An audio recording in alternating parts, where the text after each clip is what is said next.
Block के कुछ शिक्षक जानते रहे लेकिन नहीं जानते हैं। फिर मुझे लगा कि क्यों ना हम उस परिवार से एक बार मिले। अगर वो परिवार के बच्चे कभी हमको सड़क पर दिख जाए, टैक्सी का इंतजार कर रहे हो और हमको पहचानते भी नहीं, अगर वो टैक्सी का इंतजार कर रहे हो उधर से गुजर जाए तो जैसे हमारा जानने वाला दिख जाता है तो हम रुक जाते हैं और उसको कहते हैं हम तुम्हें घर तक छोड़ दें। आज ये बहन हमारी जो यहाँ हमारे बीच बैठी है, अब आज इसको पूरा कानपुर पहचानता है। अगर ये कहीं रिक्शे के लिए सवारी के लिए खड़ी होगी तो आपको दिख जाएगा अगर ये तो हमारी बहन खड़ी है, बहन रुको हम तुम्हें घर तक छोड़ देते हैं। हम एक दूसरे को पहचान तो लें, जिस परिवार को हमने अपना बना लिया उसको पहचान तो लें, पहला उद्देश्य। दूसरा उद्देश्य पारदर्शिता। शुरू में खैर अब ये सवाल तो नहीं आते, लेकिन जब हमने इस व्यवस्था को शुरू किया था तो यह भी दिमाग में बात थी। लोग कहते थे अरे क्या पता झूठे बता दिए हो कि फला टीचर था एक्सपायर कर गया, सहयोग करा दिए, हम कहा देखे। तो हम उस परिवार को खुले मंच पे ले आना चाहते थे कि यह परिवार है, आप पहचान लीजिए, जान लीजिए, पूछ लीजिए, जैसे मर्जी हो वैसे संतुष्ट कर लीजिए। कई बार लोग कह देते थे हो सकता है परिवार से कुछ सेटिंग कर लेते हो। हमने आपको परिवार से मिला दिया, परिवार को पहचाना दिया। अब परिवार आपके बीच है, हम अपने शहर चले जाएंगे, आप परिवार से पूछ लीजिएगा उनको कितना मिला था, कैसे मिला था, किस तरह मिला था। एकदम पारदर्शी व्यवस्था है। हम तो अपने शहर में होंगे, परिवार आपके बीच होगा, कभी भी पूछ सकते हैं। किसी प्रकार की एक बात की कोई गुंजाइश हम रखना ही नहीं चाहते। दूसरा यह बड़ा कारण था। तीसरा एक बहुत बड़ा कारण था जो मेरी भाई दो कारण थे, ये तो आप लोगों की तरफ या समाज की तरफ से सवाल था उस वजह से। तीसरा जो कारण था वो व्यक्तिगत मेरी तरफ से था।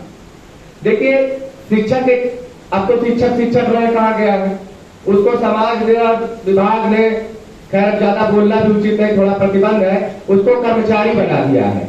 अब वो शिक्षक रह नहीं गया है। क्या पढ़ाना है, कैसे पढ़ाना है, कब पढ़ाना है, कितना पढ़ाना है, सब पहले से डिसाइड आपको वही करना है। बच्चा कहां तक है हमसे मतलब नहीं, आपको करना वही है, तो कर्मचारी हो गया है। तो लेकिन फिर भी मैं मानता हूं कि शिक्षक कहीं ना कहीं मूल रूप से आज भी शिक्षक है। उसको बनाने का प्रयास चाहे जो किया जाए, लेकिन मूल रूप से वो शिक्षक है। शिक्षक के पास एक ही धन होता है, वो है उसकी सैलरी। लेकिन वो सैलरी से ज्यादा दूसरे धन के लिए परेशान रहता है। वो कौन सा धन होता है? उसका आत्मसम्मान और समाज में सम्मान। पहले जब मैं भी अपने बचपन में देखा था, अगर मास्टर साहब से निकलते थे तो चाहे जितना बड़ा घर का गांव का साहूकार हो, मास्टर साहब जी को चाहे दूर से नमस्कार करते, गुरु जी प्रणाम प्रणाम जरूर करता था। यही उसकी सबसे बड़ी संपत्ति होती थी और आसपास के एरिया में सब लोग उसको जानते थे कि हाँ ये मास्टर साहब है। लेकिन आज इस भौतिक युग में शायद वो सम्मान होता जा रहा है। और आज स्थिति आगे हमारे आदरणीय खंड शिक्षा अधिकारी हैं, वो बीच में हमारे बैठे हैं और उन्होंने अपने मनोभाव भी व्यक्त किए। इसके लिए मैं उनको हृदय की गहराइयों से आभार करता हूं। लेकिन जब मैं विभाग में आया तो मैंने देखा कि अगर किसी शिक्षक की डेथ हो जाती थी तो आम समाज की तो बात छोड़िए, आज उस विद्यालय में भी छुट्टी का अधिकार शिक्षक के पास नहीं है कि वो आधिकारिक रूप से छुट्टी घोषित करके बच्चों के साथ या पूरे स्टाफ के साथ उसके पास जा सके। आज यह स्थिति आ चुकी है।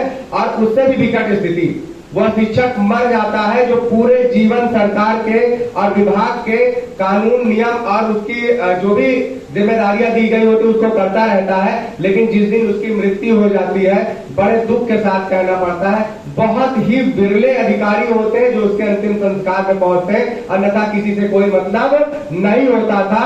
सम्मान की तो बात ही छोड़ जाइए, पूरा जीवन। ये हमारा ऐसा विभाग है जहां पे 10 रुपए की ऊपरी इनकम का कोई जुगाड़ नहीं है, कोई जुगाड़ नहीं है। उल्टा अन्य विभागों में यह होता है कि 2-4-10,000 रुपए एक्स्ट्रा वार्षिक आ जाता है। लेकिन हमारा विभाग ऐसा विभाग है कि शिक्षक अपनी तनख्वाह से 2-4 हजार रुपए, 10,000 रुपए अपने विद्यालय में खर्चा जरूर कर देता है कि हमारा विद्यालय अच्छा करता है।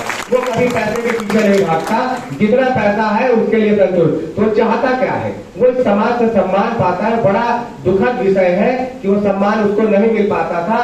तो जब मुझे लगा कि एक शिक्षक एक्सपायर कर जाता है तो अधिकारी नहीं आता है। सही बात, अधिकारी क्यों आए? अरे क्या वो शिक्षक आए जिनके बीच वो काम करता था? जब वो शिक्षक ही नहीं आया तो दूसरे क्यों आएंगे? तब हमें लगा कि इन परिवारों को तो हमने मदद कर दी, आर्थिक संपन्नता तो पूर्ण हुई, उस शिक्षक के लिए तो हमने कुछ किया ही नहीं, वो तो चला गया। जो भी पैसा दिया क्या आपने स्वर्गीय सुनील जी को दिया क्या? अनिल जी को दिया क्या? नहीं, आपने उनके बच्चों को दिया। उनको क्या दिया? वो किस चीज के भूखे थे? क्या इस पैसे के भूखे थे?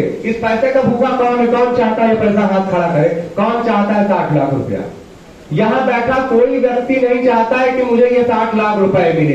मैं भी नहीं चाहता, और मैं जीवन में जब हर बार सहयोग करता हूं तो ईश्वर से प्रार्थना करता हूं, हे भगवान ये अगले महीने तक का रिचार्ज कर दिया और मेरा रिचार्ज कभी छूटने ना पाए, और रिटायरमेंट के बाद भी मेरा ये काम चलता रहे, और मुझे ये पैसा कभी लेने की आवश्यकता न पड़े। मैं सकता ही नहीं चाहता हूं ये राशि 10 रुपए में 1 करोड़ नहीं, ये 100 रुपए में 10 करोड़ कर दीजिए तब भी मुझे नहीं चाहिए।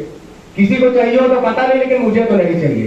तो हमारे स्वर्गीय साथी को भी ये पैसे नहीं चाहिए थे। क्या चाहिए था? सम्मान। तो मुझे लगा हम पैसा तो दे दिए परिवार को, लेकिन शिक्षा तो क्या दिए? तब मुझे लगा कि नहीं, हमें अपने शिक्षक साथी के लिए एक दिन निकालकर उसके लिए श्रद्धांजलि सभा का आयोजन करना चाहिए, जिस सामान्य से शिक्षक को सामान्य मृत्यु पर सिर्फ एक शोक सभा का आयोजन तक नहीं होता, ग्रुपों में बस ओम शांति दुखद लिख दिया जाता है। उसके बाद हम अपने जीवनचर्या में जुड़ जाते हैं, ये पूछने लगते हैं कि सैलरी कब आएगी। चाचा, अगर आपने लिखा कि फला शिक्षक एक्सपायर करके 4-6 मैसेज आएंगे नीचे, लेकिन अगर कह दिया कि आज वेतन का बिल पहुंच गया, उसी के बाद ठीक है मास्टर साहब तो गए, अभी बताओ सैलरी कब आएगी। अगला मैसेज उसका शोक संदेश का आएगा ही नहीं। ये व्यक्तिगत अनुभव है कि अच्छा वेतन चला गया, कब आएगा। और कहीं ये डाल दिया गया कि 2 दिन छुट्टी बढ़ने के आसार है, तब तो कितना ऊपर चला जाएगा, नीचे वाले को पता नहीं चलेगा कि एक मास्टर साहब हमारे बीच नहीं रहे। ये जीवन का सच है। तब मेरे दिमाग में आया कि हम अपने भाई के लिए सिर्फ पैसा नहीं देंगे, उसके लिए एक दिन निकालेंगे और उसके लिए श्रद्धांजलि सभा का आयोजन करेंगे। श्रद्धांजलि सभा का आयोजन